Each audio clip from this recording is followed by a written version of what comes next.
प्रणाम सब गोटे के, जय मिथिला। तो देख लियो ठंडा में ई पेड़ पौधा के छटाई भ रहल छै, देख सकै छियै अपने सब। देखियो हमर घर के बगले में छै, देखियो कते लोग स्वार्थी होइए इंसान।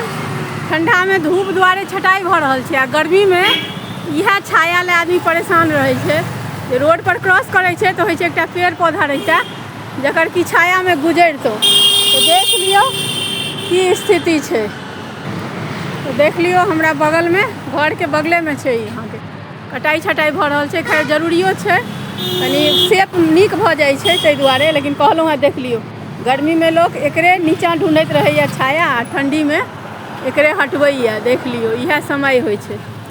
तखन इंसान के एते घमंड रहै छै समय पर में, आदमी के देखियो कखन की करऽ पड़ै छै।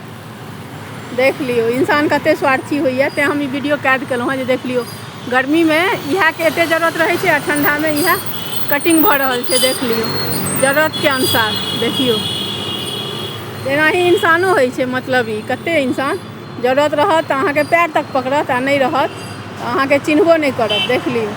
जय मिथिला।